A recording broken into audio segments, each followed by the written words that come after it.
Hello students, स्वागत है आप सभी का एक नई वीडियो में। अगर आपकी भी मार्कशीट पे अर्थात आपके रिजल्ट पे यहाँ पे इस तरीके से फेल लिख के आ रहा है, तो इस केस में आपको करना क्या है, क्या इसका कोई सोल्यूशन है या फिर नहीं, या फिर आपको अब पॉलिटेक्निक छोड़ना पड़ेगा, सारी जानकारी मैं आपको दूंगा। इसका एक सोल्यूशन भी है, वो भी आपको जानना काफ़ी जरूरी है। हालांकि इससे बहुत ज़्यादा लोगों को सफलता नहीं मिलती है, लेकिन बहुत सारे बच्चों को मतलब कुछ बच्चों को सफलता मिल सकती है अगर आपने अपनी कॉपियाँ वगैरह अच्छी लिखी होंगी। तो जैसा कि यहाँ पे आपको दिख रहा होगा, ग्रांड टोटल में 760 नंबर पाया है इन्होंने 1250 में, और रिजल्ट के आगे लिखा हुआ है फेल। जैसा कि ये सेकेंड ईयर के स्टूडेंट है, और जैसा कि यहाँ पे आपको दिख रहा होगा इनका फोर्थ सेमेस्टर में जो रिजल्ट डिक्लेयर हुआ है, तो फोर्थ सेमेस्टर में इनका लगभग 4 बैक है। यहाँ पे आपको दिख रहा होगा 00 नंबर, 11 नंबर, 12 नंबर, 13 नंबर, और उसके बावजूद यहाँ पे आपको इस साइड में दिख रहा होगा एक बैक इनकी अप्लाइड मैथमेटिक्स थर्ड में है।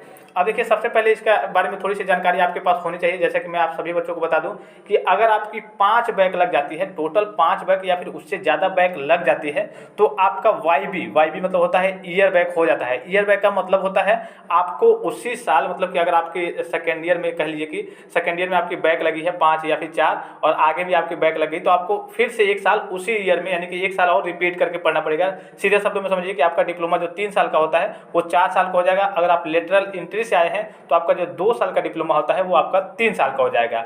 इसका सोल्यूशन क्या है, जैसे कि मैं आपको बता दूं, फर्स्ट ईयर के स्टूडेंट हो, अगर आप सेकेंड ईयर के स्टूडेंट हो या फिर फाइनल ईयर के स्टूडेंट हो, मान लीजिए कि आप फर्स्ट ईयर में हैं, आपकी 3 बैक, यानी कि फर्स्ट सेमेस्टर का आपने एग्जाम दिया, उसमें आपकी कितनी बैक लगी, 3 बैक लगी। फिर आपने क्या किया, सेकेंड सेमेस्टर का जब एग्जाम दिया, तो और का मान लीजिए कि इवेंट के साथ होता है जब बैक पेपर, तो उसमें आपने उसका भी एग्जाम दिया और सेकेंड सेमेस्टर का भी एग्जाम दिया। पता चले कि सेकेंड सेमेस्टर में भी 2 एग्जाम बैक लग गई, 5 बैक हो गई, और पिछला वाले बैक आपने क्लियर नहीं कर पाया, मतलब 3 और 2 5 बैक लग गई, तो आपको फिर से फर्स्ट ईयर में भी फर्स्ट ईयर में ही पढ़ना पड़ेगा। अर्थात सीधे कहने का मतलब है, अगर आपकी टोटल बैक, यानी कि बैक की संख्या मान लीजिए कि पीछे 3 लगी है, या फिर पीछे 2 लगा है अब 3 लग जाए, या फिर पीछे 1 लगा है अब 4 लग जाए, या फिर इसी सेमेस्टर में मान लीजिए कि आपके 5 सब्जेक्ट है, 5 में बैक लग जाए, या फिर 6 सब्जेक्ट है, 6 में से 5 में बैक लग जाए, अर्थात 5 या फिर उससे अधिक सब्जेक्ट में जब आपकी बैक लग जाती है ओवरऑल रिजल्ट में, तब आपका ईयर बैक माना जाता है। मतलब कि 1 साल और आपको उसमें देना होता है, 1 साल और पढ़ना होता है। मैं सबसे पहले सुझाव दूंगा, सोल्यूशन को बताने से पहले मैं सबसे पहले सुझाव दूंगा आप सभी बच्चों को, अगर आप फर्स्ट ईयर में हैं, आपकी ईयर बैक लग जाती है, तब तो आप पॉलिटेक्निक छोड़ देंगे। मतलब अगर आपकी फर्स्ट ईयर में लग जाती है तो आप पॉलिटेक्निक छोड़ देंगे, इसलिए कि आपका डिग्री भी 4 साल का हो जाएगा, और ज़्यादा जगह यूज भी नहीं होगा कि 3 साल का डिप्लोमा आपने 4 साल में किया है। कई जगह गवर्नमेंट सर्विस में मतलब मांगा जाता है कि 3 साल का डिप्लोमा, तो आपका 4 साल का वहाँ पे रहेगा, वहाँ पे यूज नहीं कर पाएंगे। अगर आप फर्स्ट ईयर में हैं, अगर आपकी ईयर बैक लग जाती है, तो आप पॉलिटेक्निक छोड़ देंगे। अर्थात अगर चाहते हैं आप कि नहीं हम पॉलिटेक्निक करें, अर्थात डिप्लोमा करें ही, तो आपको क्या करना होगा इस केस में, मान लीजिए कि आप पॉलिटेक्निक छोड़े, फिर से लेटरल एंट्री ले लें। मतलब लेटरल एंट्री लेंगे, अगर आपने 12th पास करके अगर आप आए हैं तो लेटरल एंट्री ले लेंगे, तो 1 साल तो आपका मान लीजिए कि ईयर बैक में आपका एक बर्बाद गया है। अब जब लेटरल एंट्री ले लेंगे तो आपका 2 ही साल में डिप्लोमा कंप्लीट हो जाएगा। तो आप लेटरल एंट्री फर्स्ट ईयर में अगर आपकी ईयर बैक लग जाती है, छोड़ करके लेटरल एंट्री ले सकते हैं, आपके लिए सबसे बेस्ट रहेगा। इसी प्रकार से अगर आपकी सेकेंड ईयर में बैक अगर आप लगती है, तब भी आप छोड़ करके लेटरल एंट्री ले सकते हैं। ये आप सभी के लिए काफ़ी अच्छा है। अगर आपके फाइनल ईयर में ईयर बैक लगती है, तो मान लीजिए कि आपका पिछला भी 2 साल नुकसान जाएगा, तो इस केस में भी आप लेटरल एंट्री ले सकते हैं छोड़ के, लेकिन आपका 2 साल नुकसान जाएगा। तो इस केस में आपको करना क्या है, आपको वैसे ही करते रहना है। जैसे कि आपको ईयर बैक देना है, थर्ड ईयर में आपकी लग गई, तो 1 साल और आपको उसमें पढ़ना है, इसलिए कि आपके बहुत 2-3 साल मान लीजिए कि पीछे के 2 साल नुकसान हो जाएंगे, आपको उसी में पढ़ना है, वैसे ही पढ़ना है। 1 साल और आपको मतलब कि एक्स्ट्रा देना है। अदरवाइज अगर आप नहीं चाहते हैं कि आपको मतलब कि नहीं करना है, मुझे फ्रेश मार्कशीट चाहिए, तो आप लेटरल एंट्री से एडमिशन ले सकते हैं। अदरवाइज अगर आप 10th करके आप पॉलिटेक्निक करने आए हैं और तब आपकी ईयर बैक लगती है, तब आपको क्या करना पड़ेगा, तब आपकी ईयर बैक लगती है तो आपको शुरू से एडमिशन लेना होगा। इसलिए कि अगर आपकी ईयर बैक लग जाती है, तो समझिए कि उसका ज़्यादा कोई मतलब नहीं होता है। मान लीजिए कि बच्चे भी, आपको मालूम है कॉलेज में भी आपकी थोड़ी सी बेइज्जती तरीके की फील होगी कि हाँ कॉलेज कैसे जाएं, ईयर बैक लग गई है। उसके बावजूद आपकी जो डिग्री की वैल्यू होगी, जो डिप्लोमा की वैल्यू होगी, उतनी ज़्यादा वैल्यू होगी नहीं, तो आप छोड़ करके लेटरल एंट्री ले सकते हैं। सोल्यूशन का इसका सबसे पहले मैं सभी बच्चों को बता दूं, और सभी बच्चों को जानकारी आप दे भी देंगे, जो भी आपके दोस्त वगैरह होंगे। मान लीजिए कि इन बच्चे का, इन स्टूडेंट का आया है 1 में 00 नंबर।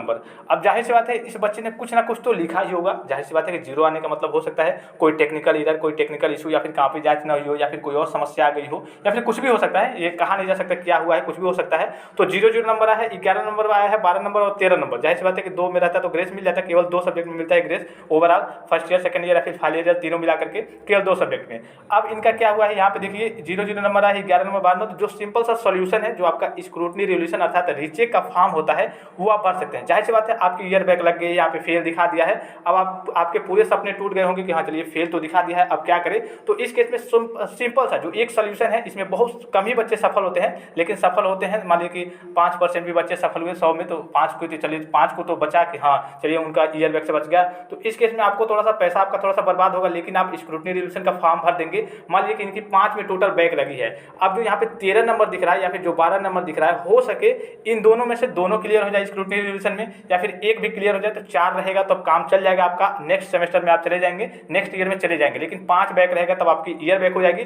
तो आपको इस केस में इसका सिंपल सा सोल्यूशन यही है, और लास्ट सोल्यूशन कर लिए कि यही है कि आपको स्क्रूटनी और रिवोल्यूशन का फॉर्म भरना है। अदरवाइज किसी सब्जेक्ट में आपका ऑब्सेंट दिखा रहा है तो आप अपने कॉलेज में जाकर के एप्लीकेशन वगैरह लिखेंगे। मान लीजिए 4 बैक लगी है और एक में 0 नंबर दिखा रहा है या फिर ऑब्सेंट दिखा रहा है, तो उस केस में वो आपका 5 बैक हो गया। तो इस केस में आपको कॉलेज से तुरंत तत्काल कॉन्टैक्ट करना है, एप्लीकेशन वगैरह लिखना है। वहाँ पे कुछ टेक्निकल एरर की वजह से, या फिर हो सकता है आपने पेपर दिया हो, अगर आपने पेपर दिया हो तब, यही नहीं कि आप ऑब्सेंट है फिर एप्लीकेशन लिखने चले जाएं। अगर आपने पेपर दिया हो, आपका ऑब्सेंट आ गया है, तो आप एप्लीकेशन लिखेंगे तो सारी चीज़ें ऑनलाइन तरीके से वहाँ पे इंस्टीट्यूट से आपके भेज के बोर्ड से मैनेज करा ली जाएंगी। लेकिन अगर आपका 5 में बैक लग गया है तो आपका YB यानी ईयर बैक हो जाएगा। आपको उस साल मतलब 1 साल और आपको उसी ईयर में पढ़ना पड़ेगा। तो एक मात्र जो मैंने सोल्यूशन बताया कि आप स्क्रूटनी और रिवोल्यूशन का फॉर्म जरूर भरें। इसके लिए हो सकता है कि इनकी 5 जैसे बैक लगी है तो 5 में एक भी या फिर 2 आपका क्लियर हो जाए, जैसे कि 12-13 नंबर वाला दिख रहा है यहाँ पे, 11-12-13 नंबर वाला, तो लाइन से हो सकता है 2 भी क्लियर, जैसे कि 12-4-16 नंबर चाहिए इनका, 12-5-17 और 13-4-17, तो हो सकता है दोनों क्लियर कर दिया जाए। कई बच्चे